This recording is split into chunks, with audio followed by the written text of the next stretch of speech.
దేవునికి స్తోత్రం కలుగును గాక.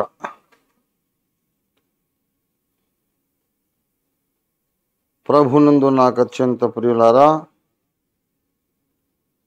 ఈ అద్భుతమైన సమయాన్ని ప్రభు మరోసారి నాకు అనుగ్రహించినందుకు ఆ దేవునికి స్తుతి ఆరాధన చెల్లిస్తున్నాను. ప్రియమిత్రులారా,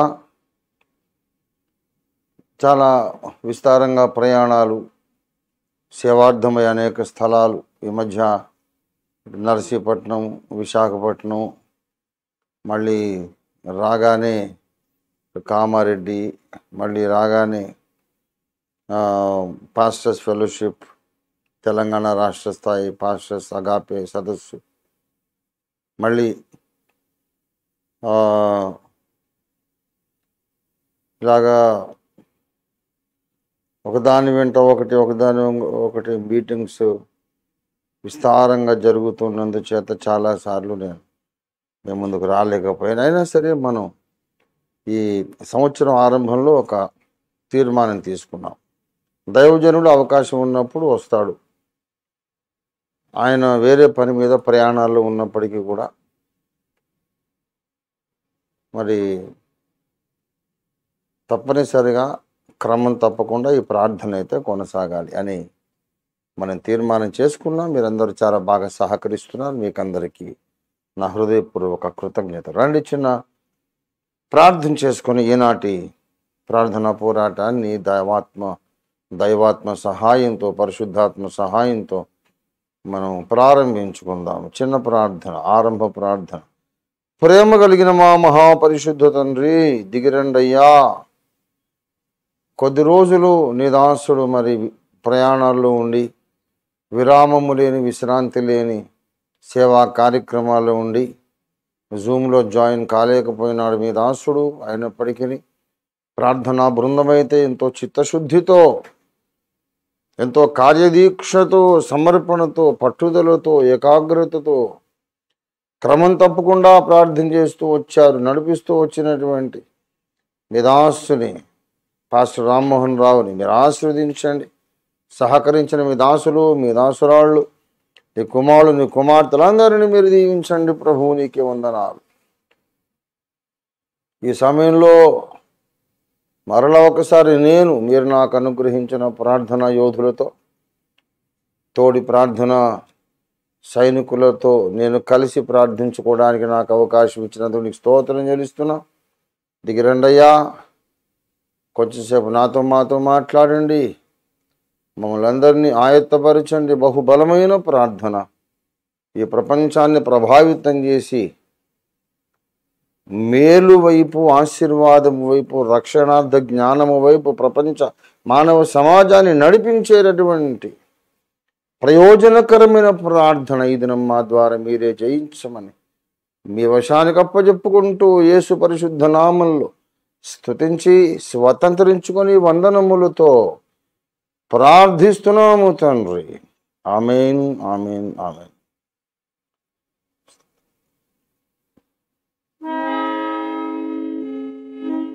రండి ఉత్సాహించి పాడుదము, రక్షణ దుర్గము మన ప్రభువే. రండి ఉత్సాహించి పాడుదము, రక్షణ దుర్గము మన ప్రభువే. రండి కృతజ్ఞత స్తోత్రముతో రారాజు సన్నిధికే గుదము. రండి కృతజ్ఞత స్తోత్రముతో రారాజు సన్నిధికే గుదము. సత్ప్రభు నామము కీర్తనలు సంతోషగానము చేయుదము. రండి ఉత్సాహించి పాడుదము, రక్షణ దుర్గము మన ప్రభువే. మన ప్రభువే మహాదేవుండు, ఘన మహాత్మ్యము గల రాజు. మన ప్రభువే మహాదేవుడు ఘన మాహాత్మ్యము గల రాజు భూమ్యాగాధపులోయలును భూధర శిఖరము లాయనవే రండి ఉత్సాహించి పాడుదము రక్షణ దుర్గము మన ప్రభువే. ఆమేన్ లార్డ్. హల్లెలూయా హల్లెలూయా హల్లెలూయా. దేవునికి స్తోత్రం. ప్రియులారా, ఎవరైనా ఇంకా రావలసిన వారు ఉంటే వారు కూడా జూమ్లో వారు కూడా జాయిన్ కావడానికి అవకాశం ఉండాలని ఒక 2 చరణాలు అలా పాడుకున్నాం. మనం ప్రభునందు ప్రియులారా, మనం నేరుగా దేవుని వాక్యము ఉపదేశముగా మాత్రమే కాకుండా నేను కొన్ని నాకు దేవుడు అనుగ్రహించిన దర్శనాలను గూర్చిన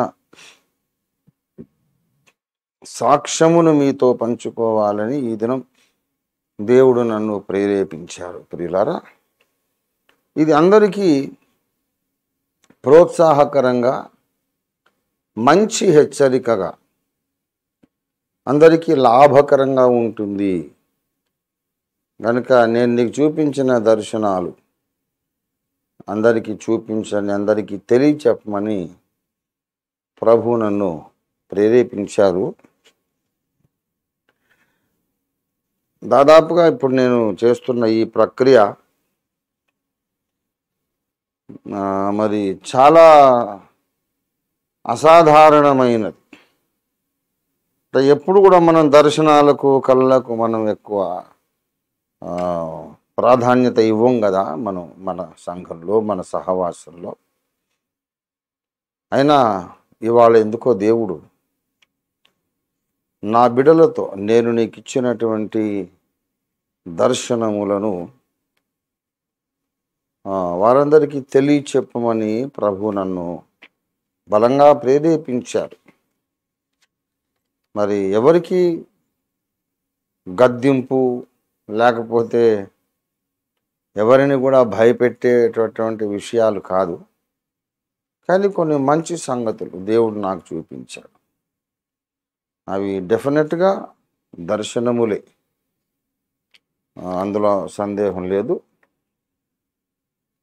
కనుక కొన్ని సంగతులు నేను మీతో పంచుకొని జస్ట్ 10 నిమిషాలు అటు ఇటు కాకుండా 10-15 నిమిషాలు మించకుండా నేను మీతో నా సాక్ష్యముతో కూడినటువంటి చిన్న హెచ్చరిక మాటను పంచుకొని నేను ముగించుకుంటాను.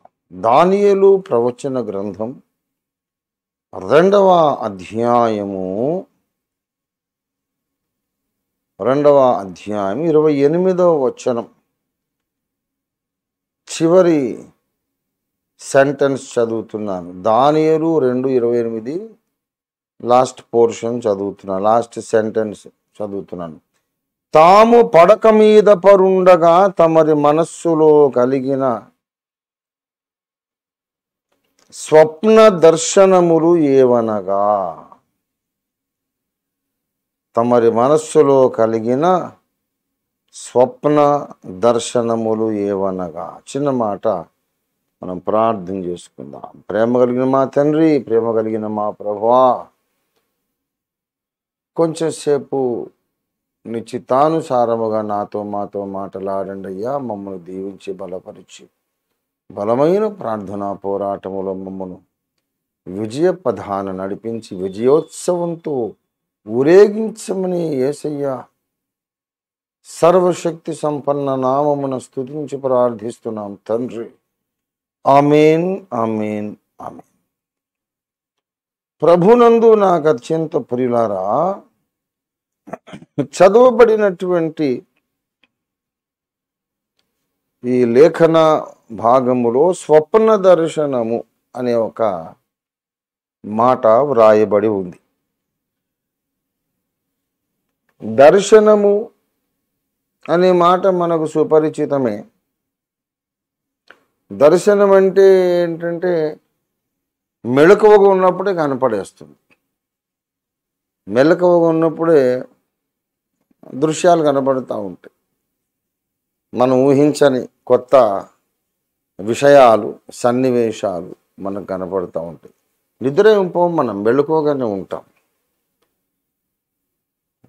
అది మెలకువలో కలిగినటువంటి దైవ సందేశ ప్రత్యక్షత, దృశ్య రూపక దైవ సందేశ ప్రత్యక్షతను అది దర్శనం అంటారు. అలా కాకుండా మనం నిద్రపోతున్నప్పుడు, నిద్రిస్తూ సుఖముగా మరి విశ్రాంతి తీసుకుంటున్నప్పుడు కలలాగా వచ్చి, అది మామూలు కల కాకుండా దేవుడే ఒక సందేశాన్ని బయలుపరుస్తున్నాడు అనే స్పృహ, గ్రహింపు మనకు కలగడం, దాన్ని స్వప్న దర్శనం అంటారు. కలలాగా వస్తుంది, కానీ అది మామూలు కల కాదు. దేవుడిచ్చిన కళ, దేవుడు అనుగ్రహించిన స్వప్నం. అందులో ఒక బలమైన సందేశం మనల్ని ముందుకు నడిపించే విధంగా మనల్ని ప్రోత్సహిస్తూ ఉంటుంది. కళలు చాలా వస్తాయి. అందులో కొన్ని సాతాను ఇచ్చే కళలు, కొన్ని మనం ఊహించుకునే కళలు, మరికొన్ని దేవుడు అనుగ్రహించే కళలు. ఈ స్వప్న దర్శనమే యోసేపుకు కలిగింది. ఇశ్రాయేలు 12 కుమారులలో ఒకడైనటువంటి యోసేపుకు కలిగింది. అతడు ఒక కల కని తన అన్నయ్యలకు వివరించి చెప్పాడు. సూర్య చంద్ర నక్షత్రములు నాకు సాగిలపడ్డావు, అది కళ. ఇదిగో కలలు కనువాడు వచ్చుచున్నాడు అని వెటకారంగా చెప్పుకున్నారు యోసేపు అన్నయ్యలు. కానీ అది నెరవేరింది. మరి అలాగే మరియను నువ్వు పెళ్లి చేసుకో, భార్యగా చేపట్టు, నువ్వు భయపడొద్దు, ఆమె తప్పు చేయలేదు. దేవుడు ఈ భూలోకానికి రక్షకుడిని పంపడానికి ఆమెను ఎన్నుకున్నాడు.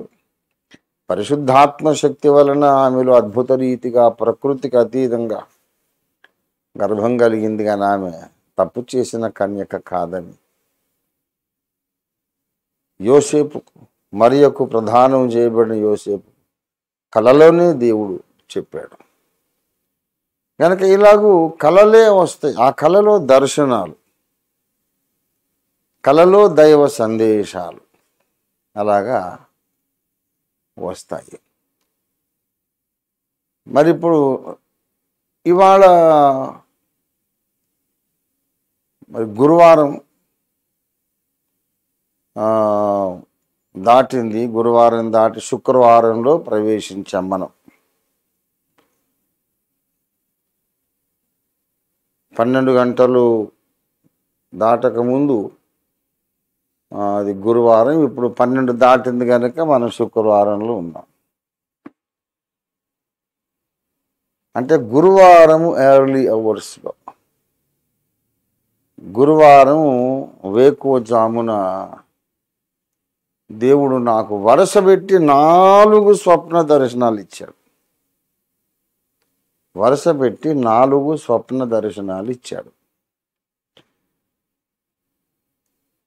అంతకుముందు కొద్ది రోజులుగా చాలాసార్లు చాలా కళలు, చచ్చిపోయిన వాళ్ళు నాకు వస్తూ ఉండేవాళ్ళు, కళల్లో వస్తుండేవాళ్ళు. వాళ్ళ ముఖం అంతా, వాళ్ళు నాకు చాలా ప్రియులు, చాలా కావలసిన వాళ్ళు, నా ఆత్మీయ బిడ్డలు, నా బంధువులు, చచ్చిపోయిన వాళ్ళు వస్తారు నాకు కళలో. లేవగానే సైతాన్ గాడు నాలో నెగటివ్ ఫీలింగ్స్ పెడతాడు. అయిపోయింది నీ పని, వాళ్ళు వచ్చి పిలుస్తున్నారు నేను తీసుకెళ్ళటానికి, నువ్వు వాళ్ళలో కలిసిపోతావు అని వాడు చెప్తూ ఉండడం, నేను కొంత కాసేపు అదే నెగటివ్ ఫీలింగ్తో ఉండడం, తర్వాత ప్రార్థన చేసి వాడిని బంధించి వెళ్ళగొడితే వాడు వెళ్ళిపోవడం, నాకు ఆ వేదన తొలగిపోవడం ఇలా జరుగుతూ ఉంది. మరి తర్వాత ప్రార్థన చేస్తే ఆ ముఖాలు దేవుడు చూపించి అవి దురాత్మలు, చనిపోయిన వాళ్ళ ఆత్మలే రాలేదు బాబు నీ దగ్గరికి, పడిపోయిన దేవదూతలు నీకు ఇష్టలైన మరి దివంగతులైన భక్తుల, నీ ఆత్మీయ బంధువుల ముఖాలు పెట్టుకొని ఆ పడిపోయిన దేవదూతలు దెయ్యాలు వచ్చారు అని దేవుడు తేటగా చూపించాడు. అందుకే వాళ్ళ ముఖం అట్లా ఉంది, వాళ్ళలాగా ఉంది, కానీ వాళ్ళ ముఖంలో నా మీద అభిమానము కానీ ప్రేమ కానీ ఒక గౌరవం కానీ ఏది ఉండేది కాదు. ఒక లైఫ్లెస్గా నిర్జీవమైన ముఖాలు. అదే వాళ్ళు నిజంగా బ్రతికున్నప్పుడైతే పరిగెత్తుకొని వచ్చిన చేయి ముద్దు పెట్టుకొని నా పాదాలు అంటి ఎంత ఎక్సైటెడ్గా ఉండేవాళ్ళు. అయ్యగారు మీరు వచ్చేసారు, మిమ్మల్ని చూసాం ఈ భూమి మీద ఉన్నప్పుడు. మరి వాళ్ళు కళ్ళలోకి వచ్చి నన్ను పరాయోడులాగా ఇలాగ చూడడం, వాళ్ళే అయితే అలా చేయరు కదా కుమారుడా. వాళ్ళు ఎంతో ప్రసన్నంగా ఉంటారు నిన్ను చూసి, కనుక వాళ్ళేమి రాలేదు. సాతాను తన వశములో ఉన్న కొందరు దెయ్యాలను, దురాత్మలను ఆ భక్తుల ముఖాలు తగిలించి వాళ్ళలాగా చేసి పంపించాడు అని ప్రభువు నాతో మాట్లాడారు. సరే, దాన్ని బంధించేసాను. ఇక ఒక వారం రోజులుగా ఆ కళలేమీ రావడం లేదు. ఇక ఈ గురువారము చాలాసేపు ఒక కళ వస్తూ ఉంది.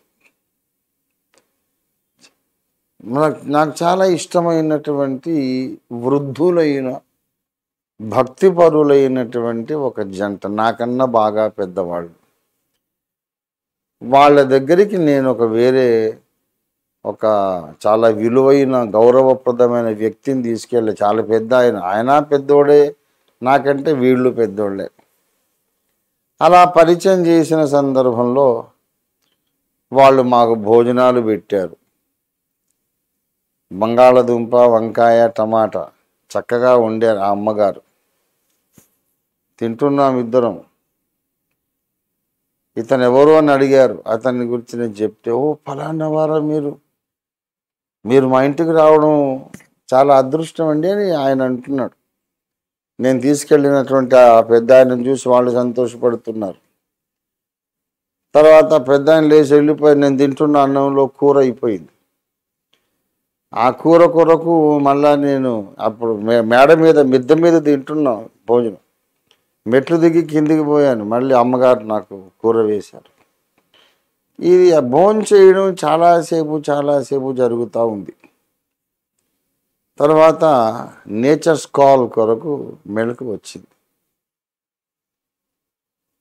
మెళకువ వచ్చినప్పుడు నాకు కొంచెం భయం వేసింది.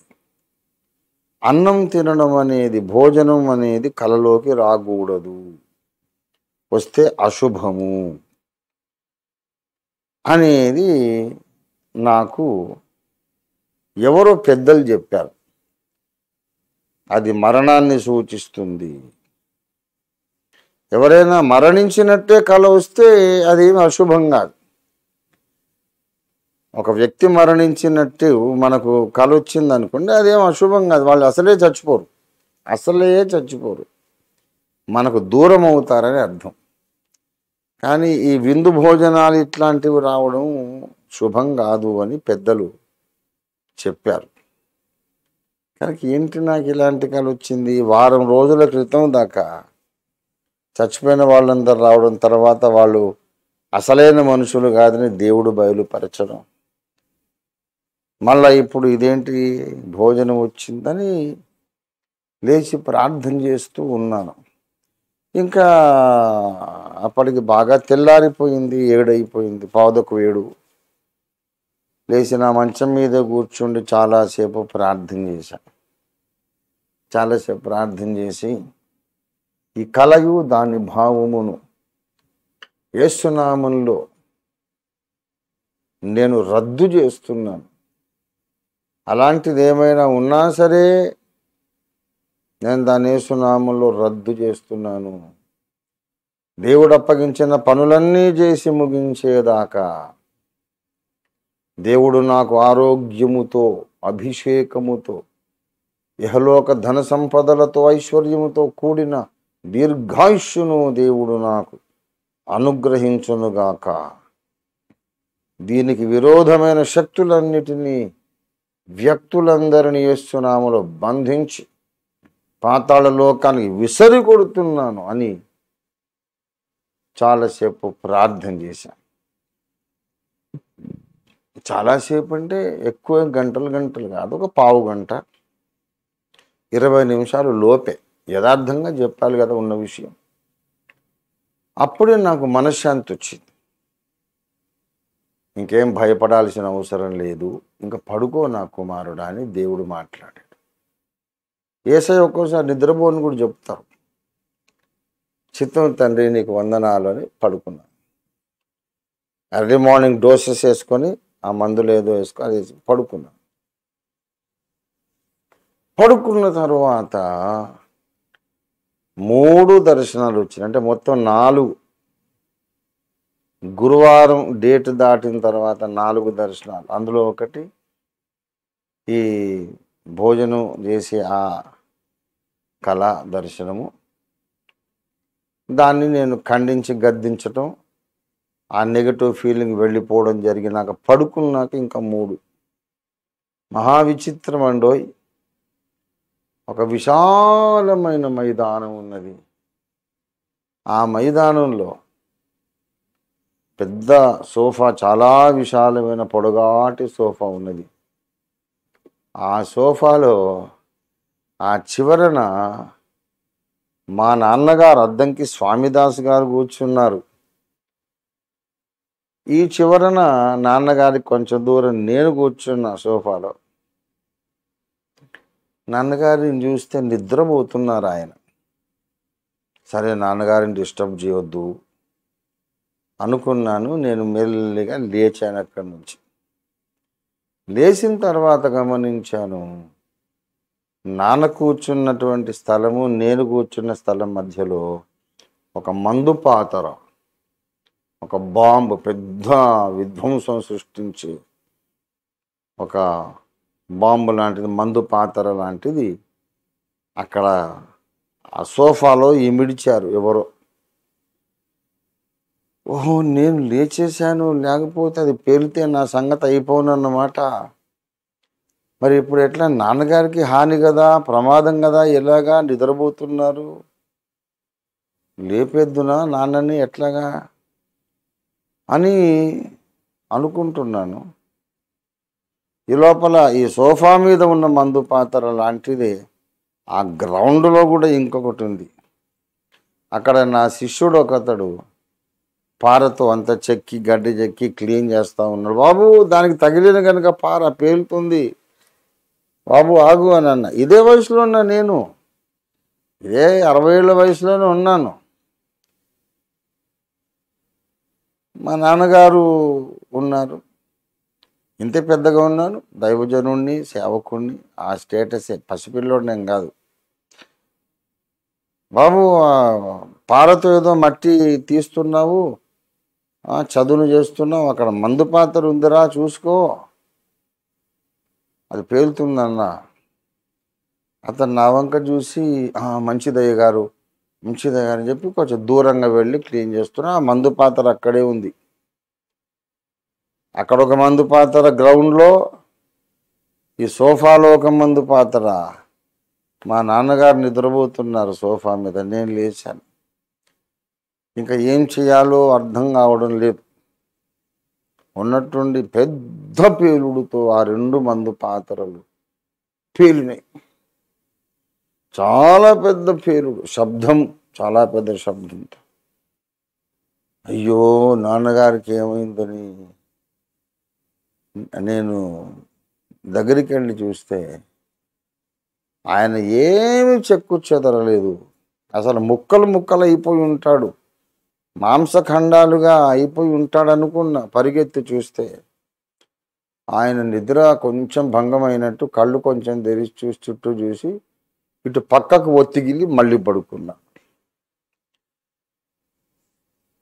ఓహో, ఏమవ్వలేదు, బాంబులు పేలినాయి కానీ ఏమవ్వలేదు. ఇది ఒక దర్శనం. మీరే ఆలోచించుకోండి, ప్రార్థన చేసేటప్పుడు దేవుడు ఏం మాట్లాడుతున్నాడో ఈ దర్శనాల ద్వారా. సరే, ఎప్పుడైతే నాన్నగారు మళ్ళీ పడుకున్నారో నేను ఇంకా ఈ గ్రౌండ్ను వదిలేసి ఆ గ్రౌండ్ వెనుకట్టు చూస్తే పల్లెటూర్లలో తుమ్మ చెట్లు ఒక కంచెలాగా వేసి గట్టులాగా చేసి సరిహద్దులు చేసుకుంటారు కదా, అలాంటి గట్టు ఉంది వెనక వైపు. ఆ గట్టు దాటి లోపలికి వెళ్ళాను. వెళ్ళగానే అక్కడ వెకేషన్ బైబిల్ స్కూల్ జరుగుతూ ఉంది. ఏస్ క్లబ్, అగాపే చైల్డ్ ఇవాంజలిజం ఏస్ క్లబ్ జరుగుతూ ఉన్నది. ఆ ఏస్ క్లబ్ చూస్తే సులక్షణమ్మ ఉంది. ప్రస్తుతం ఏస్ క్లబ్లో ఉన్న టీచర్స్ అందరూ ఉన్నారు, ఇంక్లూడింగ్ ఏలూరు భానుప్రకాష్, ఇంకా అందరూ కూడా ఉన్నారు. ఆల్ ఏస్ క్లబ్ టీచర్స్. ఇంకా కొందరు పేర్లు చెప్పలేదని మీరేం బాధపడదు, ఎందుకంటే మన టీచర్స్ 50 మందికి పైగా ఉంటారు. సులక్షణమ్మ ప్రముఖంగా సూపరింటెండెంట్ కనుక ఆమె చెప్తున్నది, వారం రోజుల VBS. పిల్లలు, తాతయ్య గారు వస్తారు, మనం ఈ లోపల పాఠాలు నేర్చుకుందాము. ఆయన లాస్ట్ డే వచ్చి మన సూపర్ లీడర్ లాస్ట్ డే వచ్చి ఆశీర్వాద ప్రార్థనతో ముగిస్తారు. ఈ లోపల మనం మంచి మంచి పాటలు, మంచి మంచి బైబిల్ పాఠాలు నేర్చుకుందామని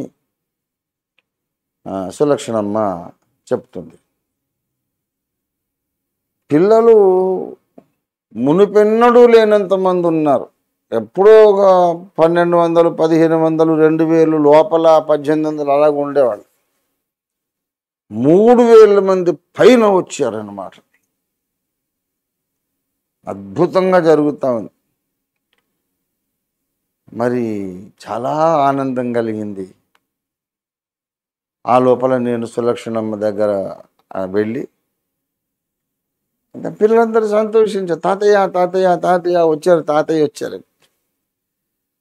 మంచిది మంచిది పిల్లలు, ఆగండి, అల్లరి చేయకండి అని చెప్పి మరి నేను ముందే వచ్చేసాను.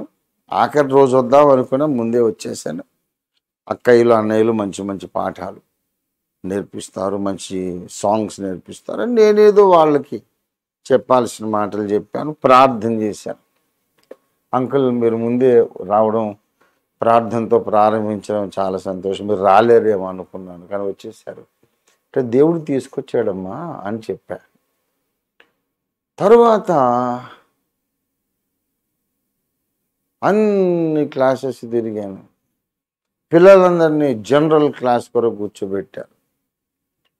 ఒక పాస్టర్ గారిని పిలిచారు, జనరల్ క్లాస్. ఆయన కొత్త మనిషి, ఆయన ఎవరో మనకు తెలియదు, కొత్త మనిషి, అగాపేవాడు కాదు. అతన్ని జనరల్ క్లాస్ కొరకు చెప్పమంటే క్లోజింగ్లో, ఆ మొదటి రోజు క్లోజింగ్ టైంలో మనకెన్నో సమస్యలు వస్తుంటాయి. పిల్లలు ఆయన చెబుతున్నారు, ఎన్నో సమస్యలు వస్తుంటాయి, ఎందరో విరోధులు, శత్రువులు మనకు ఈ సమాజంలో ఉన్నారు. అప్పుడు మనం ఏం చేయాలో తెలుసా అంటే తెలుసు తెలుసు అంకుల్, తెలుసు అంకుల్ అని అందరూ అన్నారు. తెలుసు అని మీరు అనుకుంటున్నారు కానీ మీకు తెలియదు. ఏం చేయాలంటే సమస్యలు ఎప్పుడైనా వస్తే నాకు చెప్పాలి. నాకు ముఖ్యమంత్రి గారు తెలుసు, చాలామంది క్యాబినెట్ మినిస్టర్స్ తెలుసు, క్యాబినెట్ ర్యాంక్ మినిస్టర్స్ తెలుసు, చాలామంది పోలీస్ అధికారులు, ఎమ్మెల్యేలు, చాలామంది ధనవంతులు నాకు తెలుసు. అందుచేత మనకు ఏ సమస్య వచ్చినా మనం పరిష్కరించుకోవచ్చు. సమాజంలో చాలా పెద్ద పెద్ద వాళ్ళు ఉన్నారు. వాళ్ళందరూ నాకు తెలుసు. ఏదైనా సమస్య వస్తే మీరు చేయాల్సింది నాకు చెప్పాలి, నేను అధికారులకు చెప్తాను అంటున్నాడు ఆయన.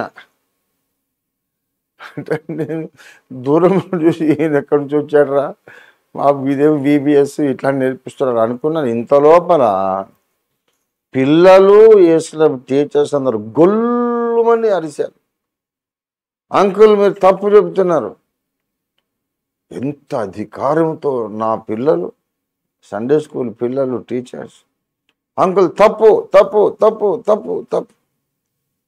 మనం ఆశ్రయించాల్సింది మనుషులను కాదు, దేవుణ్ణి ఆశ్రయించాలి, ప్రార్థనను ఆశ్రయించాలి, దేవుని వాక్యంలో వాగ్దానాలను మనము ఆశ్రయించాలి, మోకరించాలి, ప్రార్థన చేయాలి, యేసయ్యను నమ్మాలి. మనుషుల సహాయము వ్యర్థము, మీరు చెప్పే టీచింగ్ తప్పు తప్పు అని ఆ పిల్లలందరూ టీచర్స్ కూడా కేకలు వేశారు. ఇక నేను వెళ్ళానప్పుడు ఆయన దగ్గరికి, సరే సరే పిల్లలు మీరు ఎక్సైట్ అవ్వకండి. ఆ అంకుల్ ఏదో తెలియక అలా చెప్పారు. ఆయన అసలు మన ఎస్ క్లబ్ మెంబర్ కాదు కదా, దారే వెళుతుంటే ఎవరో పరిచయం ఉన్నాడని చెప్పి పిలిస్తే ఆయన అలా చెప్పాడు. మీరు చెప్పిందే రైట్, 100%. నేను చాలా గర్విస్తున్నాను. పిల్లలు చాలా సంతోషం. మనకి ఏ సమస్య వచ్చినా ఏ మనిషిని మనం ఆశ్రయించాల్సిన అవసరం లేదు. మోకరించాలి, ప్రార్థన చేయాలి, యేసయ్య పాదాలు పట్టుకోవాలి. ఎంత బాగా నేర్చుకున్నారు పిల్లలు మీరు, నాకు చాలా సంతోషంగా ఉంది. అలాగే చేయాలి. అవును తాతయ్య మనం ప్రార్థనే చేయాలి. మళ్ళీ పిల్లలు అరుస్తున్నారు. మహా సంతోషంతో నిండిపోయింది నా హృదయం. ఆ తర్వాత మళ్ళీ తుమ్మ చెట్లు నాటినటువంటి గట్టు లోపలికి వస్తే వీళ్ళందరూ ఉన్నారని చెప్పా కదా, మళ్ళీ ఆ చివరి నుంచి వెళ్ళి ఇలా ఎంటర్ అయ్యాను ఆ గ్రౌండ్లో. అవతల అదే గట్టు దాటి మళ్ళీ గ్రౌండ్లోకి వెళ్ళా. మళ్ళీ గ్రౌండ్లోకి వెళితే అక్కడ చాలా పెద్ద బండరాయి ఒకటి ఉంది. దాని ప్రక్కన ఇంకో పెద్ద బండరాయి ఉంది. ఇప్పుడు నేనున్న ఇల్లంతా బండరాయి, పెద్ద బండరాయి రౌండ్గా ఉంది. దాని ప్రక్కన ఇంకొకటి ఉంది. ఆ మధ్యలో సన్న సందు ఉన్నది. ఇది 4వ దర్శనం. దీంట్లో గుండా నువ్వు అవతలికి వెళ్ళాలి అని ఎవరో ఒక అతను వచ్చి చెప్తున్నాడు. ఇందులోంచి ఎలా వెళ్తాను నేను? ఇంత చిన్న సందు, నేను ఇంత లావు మనిషిని, నేను బక్క ప్రాణం. నేను ఏమనుకుంటున్నావయ్యా ఇందులో ఏంటి? నువ్వు ట్రై చేయి, వెళ్ళగలవు, వెళ్ళాలి అంటున్నాను. నేను వెళ్ళను బాబు, అది ఇరుక్కుపోతే మరి పరిస్థితి ఏంటి? తలకాయ పెడతాను, బాడీ రాదు, ఇరుక్కుపోతాను, ముందుకు వెళ్ళలేను, వెనక్కి వెళ్ళలేను. అందులో అసలు నా బాడీ పట్టే అవకాశం లేదు. చాలా సన్న సందు. అట్లాంటిది నేను అటెంప్ట్ కూడా చేయను, ప్రయత్నము కూడా చేయను. ప్రయత్నం చేసి ఇరుక్కుపోతే ఏంటి పరిస్థితి? నువ్వు లాగుతావు నన్ను బయటికి? నీ ముఖం చూస్తేనే ఏదో నా శత్రువులాగా ఉన్నావు. వెళ్ళాలి, అవతలకి వెళ్ళావు. అనవసరమైన ఆ సందులోకి నేను వెళ్ళను అని చెప్పేస్తాను. సరే నీ ఇష్టం వచ్చిన దగ్గరికి వెళ్ళు, మరి నేను ఏమంటాను? అన్నీ వెళ్ళిపోయాడు అతను. ఇదంతా విశాలమైన గ్రౌండ్ ఉంది.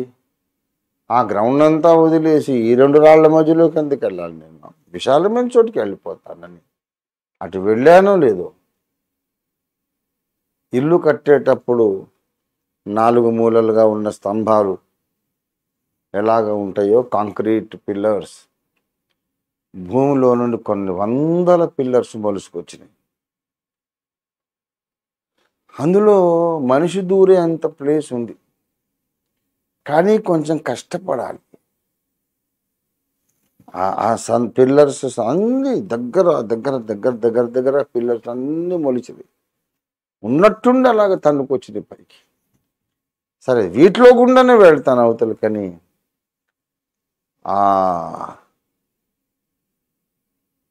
ఒక సందులోకి ఎంటర్ అయ్యాను, రెండు స్తంభాల మధ్యలో.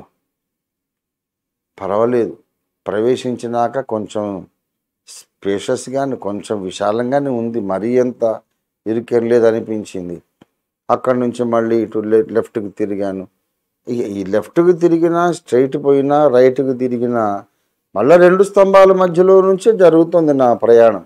2 స్తంభాల మధ్యలో నుంచే వెళుతున్నా, ఎటుపోయినా ఆ ఇరుకైనటువంటి సందుగొందుల మధ్యలో నేను చాలాసేపు నడిచిన కొద్దీ నాకు ధైర్యం వచ్చింది. ఆహా, పర్వాలేదు, బయట నుండి చూస్తే అంత అడవిలాగా, ఇందులో ఎవడు దూరలేడు, ఎవడు అవతలికి వెళ్ళలేడని అనిపించింది. కానీ ప్రవేశించినాక ఇవి దారి ఇచ్చేస్తున్నాయి అని చకచకా నడవడం నాకు అలవాటైపోయింది. అవలీలగా ఆడుతూ పాడుతూ దేవుని స్తుతిస్తూ నడిచాను. కాసేపు అయ్యాక ఆ స్తంభాల అడవి అంతమైపోయింది. మళ్ళీ విశాలమైన గ్రౌండ్లో నేను అడుగుపెట్టాను. అప్పుడు ఎవరో ఫోన్ చేశారు, మెళుకు వచ్చింది. ప్రియ దేవుని బిడ్డలారా, ఈ 4 దర్శనాలు ఏమిటని ప్రభువుని నేను అడిగా. అదేమిటంటే, అసలు నువ్వు నీ వంశమంతా కూడా సర్వనాశనం అయిపోయే ప్రయత్నము మంత్రాల ద్వారా చేశారు. నీ వంశము, నీవు మొత్తం సర్వనాశనం అయిపోయే మంత్రాలు ప్రయోగించారు. బాంబులైతే పేలినాయి, కానీ నీకు మీ నాన్నగారికి ఏ హాని కలగలేదుగా. నువ్వు నీ కుటుంబం సేఫ్ అని మొదటి కళకు దేవుడు అర్థం చెప్పాడు. ఆ తర్వాత మరి ఎప్పుడైతే ఈ సండే స్కూల్ దర్శనం వచ్చిందో, ఎక్కువ మనుషులను ఆశ్రయించొద్దు. నీకు బాగా గొప్ప గొప్ప పరిచయాలు ఉన్నాయి. నిన్ను కొంతమంది రాష్ట్ర ముఖ్యమంత్రులే గుర్తుపడతారు. కేంద్ర రాష్ట్ర ప్రభుత్వాల్లో ఉండే ఉన్నతాధికారులు గుర్తుపడతారు. ఎందుకంటే సుదీర్ఘమైన సేవ కదా, 45 సంవత్సరాల సేవ. మనమేదో గొప్పోళ్ళమని కాదు, కానీ ఇంత సుదీర్ఘకాలం సేవ చేసి ఇన్ని వందల సంఘాలు కట్టిన వాడు ఎలాగైనా పబ్లిక్లో కాస్త పరిచయాలు ఉంటాయిగా. అయితే నువ్వు మనుషులను ఆశ్రయించొద్దు. మనుషులను దేవుడు వాడుకొని సహాయం చేయాలంటే ఆయన చేస్తాడు, కానీ నీ గురి మాత్రం యేసయ్య మీద ఉండాలి, ప్రార్థన మీద ఉండాలి, దేవుని వాగ్దానాల మీద ఉండాలి. చిన్న పిల్లల నోట నేను సత్యం పలికించాను, అంకుల్ మీరు చెప్పేది తప్పు, అసలు మనుషులను ఆశ్రయించొద్దు, మానవుడు ఎంతటి వాడు, మనం దేవుని ఆశ్రయించాలి అని పిల్లలు ఎంత బాగా చెప్పారు. ప్రియా దేవుని బిడ్డలారా, మరి ఆ పిల్లలకు ఉన్నంత జ్ఞానము, విశ్వాసం, భక్తి కొందరు పెద్దవాళ్ళకే లేదు అనే విషయం దేవుడు చూపించాడు. వేరే ఒక పాస్టర్ గారు, ఆయన మంచిగా ఇట్లాగా మెయిన్ లైన్ చర్చెస్లో స్పెషల్ కాలర్ ఉంటుంది కదా, ఆర్డైన్డ్ రెవరెన్స్, అలాగా ఉన్నాడు ఆయన. చాలా గౌరవప్రదమైన వ్యక్తి. కానీ ఈ చిన్న పిల్లలకు, పసికూనలకు ఉన్నటువంటి బలమైన విశ్వాసం ఈనాటి నాయకులకు లేదు. అందరూ మనుషుల మీద ఆధారపడుతున్నారు. నా కుమారుడా, నువ్వు ఆ పొరపాటు దారి తొక్కొద్దు, ఆ పంథ నువ్వు అనుసరించొద్దు. పిల్లల నోట పలికిన సత్యం, ఏదైనా సమస్య వస్తే మోకరించాలి, ప్రార్థన చేయాలి. అది నువ్వు గుర్తుపెట్టుకో. దేవుడు చక్కగా నాకు జ్ఞాపకం చేశాడు. ఆ తర్వాత ఎప్పుడైతే ప్రార్థనలోనే నేను కొనసాగాలి, ప్రార్థన ద్వారానే జయించాలి, ప్రార్థనే నాకున్న ఏకైక ఆయుధం, ప్రార్థనే నాకున్న రికమెండేషన్, అంతా నాకు ప్రార్థనే నా సర్వస్వం అనే ఆ యొక్క గ్రహింపుకు, తీర్మానానికి ఎప్పుడైతే వచ్చానో అప్పుడు దేవుడు ఆఖరి దర్శనం చూపించాడు. ఎవరో నన్ను ఏదో పెద్ద సమస్యలు ఇరికించాలని చూశాడు.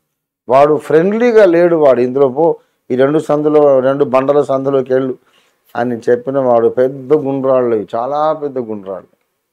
ఒకటి 30 అడుగులు ఎత్తుంది, 30 అడుగులు ఎత్తుంది అంత. ఆ సందులోకి బొమ్మన్నాడు. అంటే నన్ను ఇరికించేసేయాలని. అయితే దేవుని ఆత్మ నాకు వివేకం అనుగ్రహించి నేను హెచ్చరిక పొంది అందులోకి వెళ్ళాలి, లేకపోతే ఇరుక్కుపోయేవాడిని. సరే నీ ఇష్టం వచ్చిన చోటుకి పోని వెళ్ళిపోయాడు వాడు, దుర్మార్గుడు. వాడు వెళ్ళిపోయాక నేను ఆ సందులోకి వెళ్లకుండా వేరే మార్గంలోకి వెళదామనుకుంటే అక్కడ అన్ని ఆటంకాలను నా శత్రువులు తయారు చేశారు. ఆ ఆటంకాల మధ్యలో విచిత్రంగా దేవుడు ఇరుకులో విశాలత, ఇరుకులో విశాలత, ఇరుకులో విశాలత. అయ్యో ఇంత చిన్న సంద అనిపిస్తోంది, అడుగు పెట్టగానే కొంచెం ఎడమిస్తోంది. అలా చకచక నడుస్తున్నా, నేను ఇబ్బంది పడలేదు. ఎక్కడ ఇరుక్కుపోయినట్టు, ఇలా కష్టంగా బయటకు వచ్చినట్టు లేనే లేదు. స్ట్రైట్గా వెళ్ళినా, లెఫ్ట్కి తిరిగినా, రైట్కి తిరిగినా, మళ్ళీ స్ట్రైట్గా వెళ్ళినా, తిన్నగా వెళ్ళినా చిన్న సంద అనిపిస్తోంది. నేను ముందుకు సాగగానే అది వెడల్పు అయిపోతా ఉంది. అలా చకచక నడిచి అవతల దరి చేరాను. అంటే దుష్టుడు, మన శత్రువులు మనకు ఎన్ని ఆటంకాలు సృష్టించినా ఆ ఆటంకాల మధ్యలో మన ప్రాణనాథుడు యేసయ్య మనకు దారి కలిగిస్తాడు. యథార్థవంతులకు చీకటిలో వెలుగు పుట్టును, వారికి వాడు దుర్వార్తకు జడియడు. యథార్థవంతులకు దేవుడు సహాయకుడై ఉంటాడు. బైబిల్ నిండా ఇవే వాగ్దానాలు. కనుక నీతిమంతునికి కలుగు ఆపదలు అనేకములు, వాటన్నిటిలో నుండి యెహోవా వానిని విడిపించను. ఇన్ని వరసపెట్టి స్వప్న దర్శనాలు, ఒకటే రాత్రి రావడం, ఒకటే దినం రావడం నా జీవితంలో ఇది మొట్టమొదటిసారి.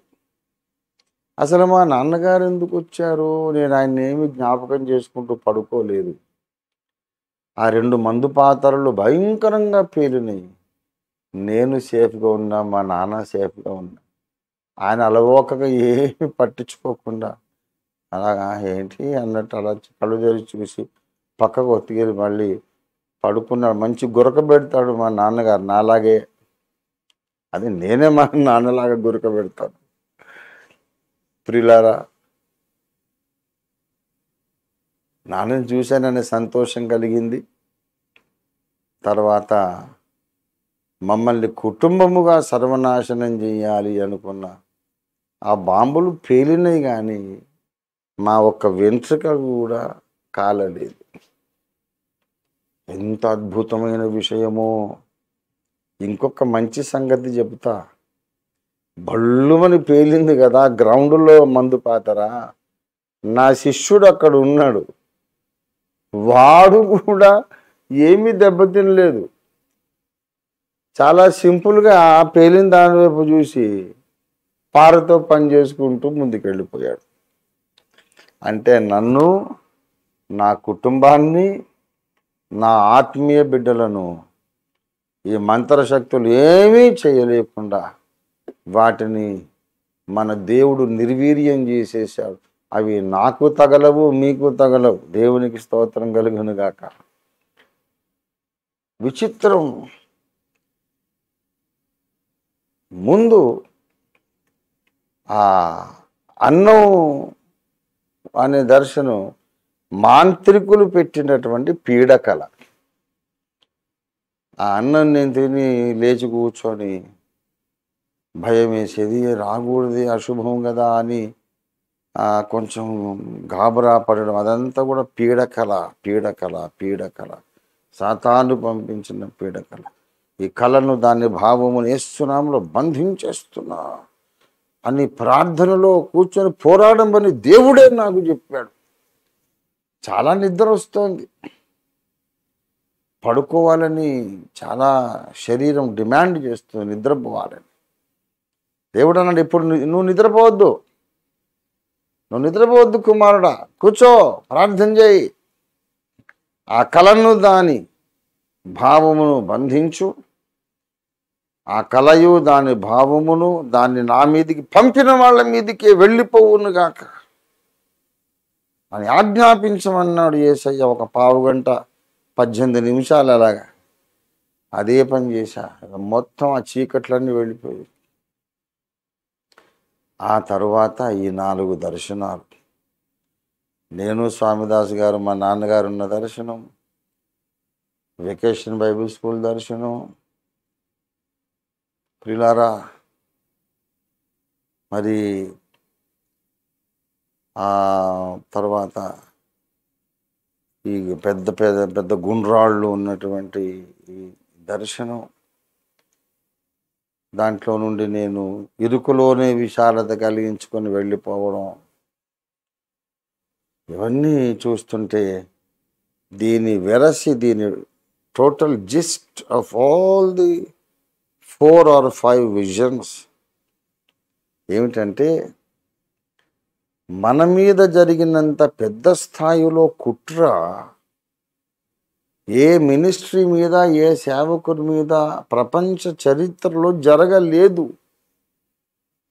అన్ని రకాలుగా ప్రయత్నం చేశారు దుష్టులు, దుర్మార్గులు, సాతాను అనుచరులు అన్ని విధాలుగా ప్రయత్నం చేశారు. కానీ దేవుడు మనకు సంరక్షణ ఇచ్చాడు. బాంబులు పేరినాయి కానీ మనకేం కాలే, మనకేం జరగలేదు.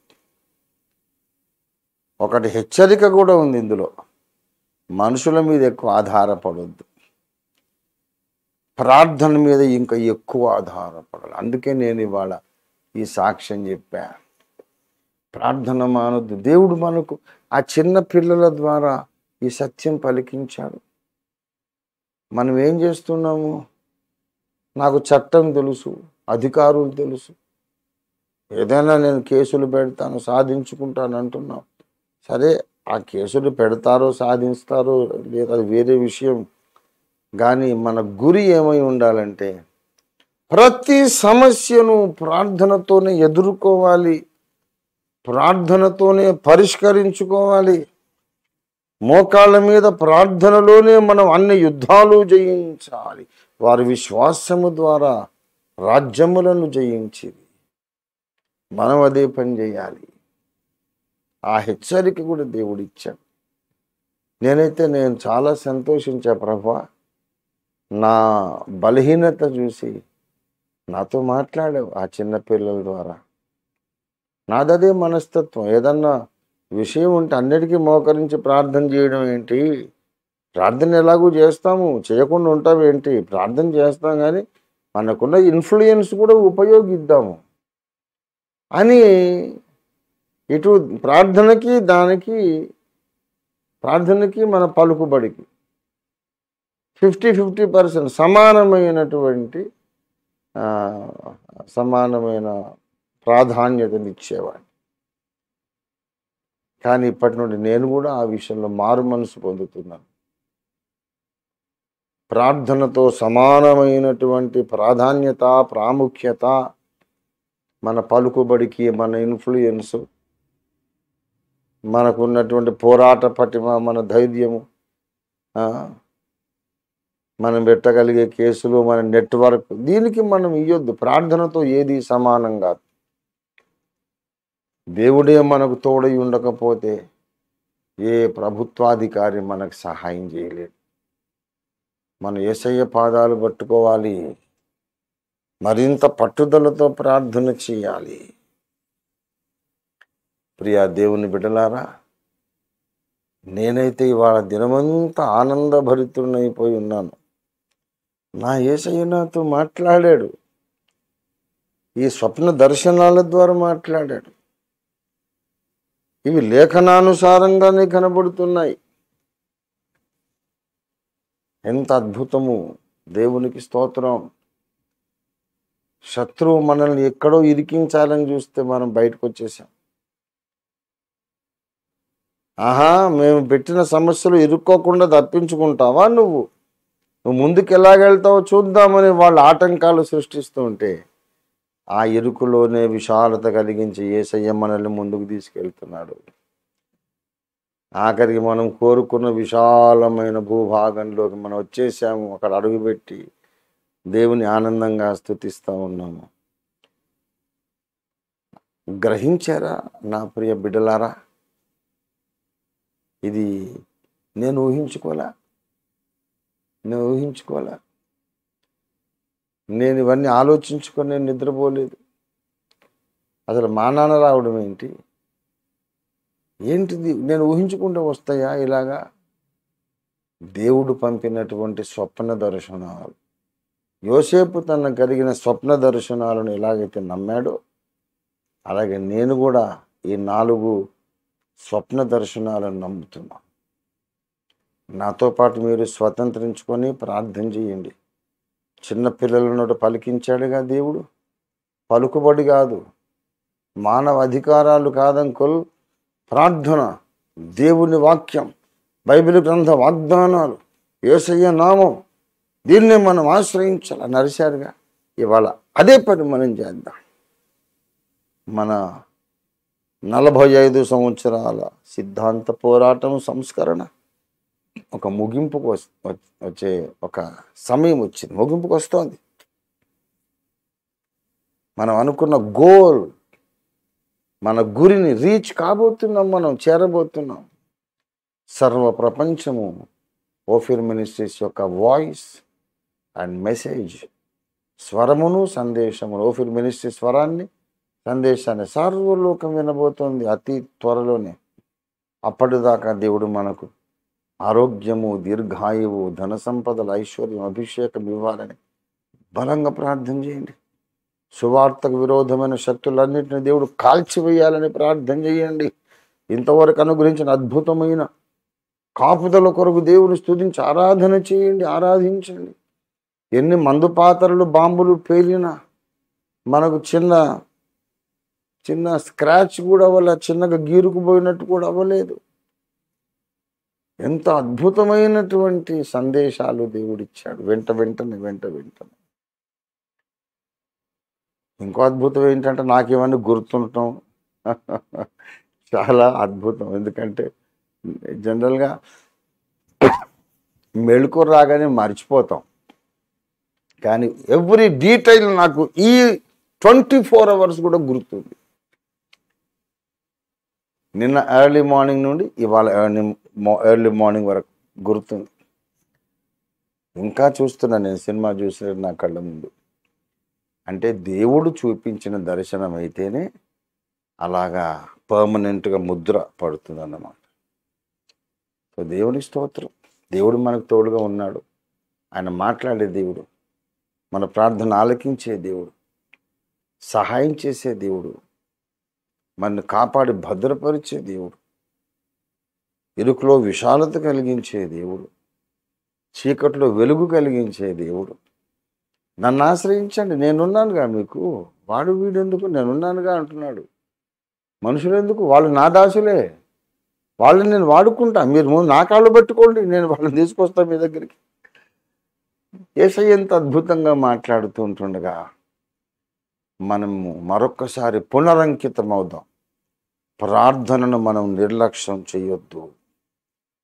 ప్రార్థన ద్వారానే అన్ని సమస్యలను జయించి దేవుడు అప్పగించిన దర్శనాన్ని సంపూర్తిగా నెరవేర్చి ప్రపంచ విజేతలుగా మనం క్రీస్తు న్యాయపీఠం ముందుకు వెళ్ళి నిలబడదాం.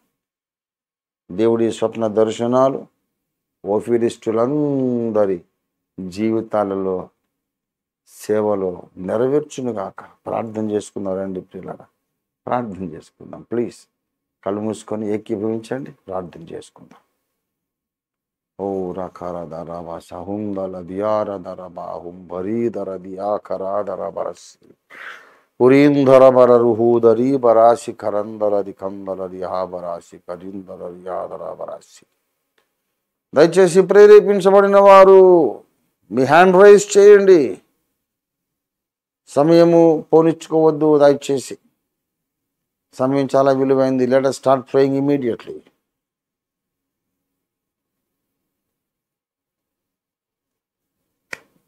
హల్లెలూయా, హల్లెలూయా. అరురకబబబకబరష ఇందర దియారదర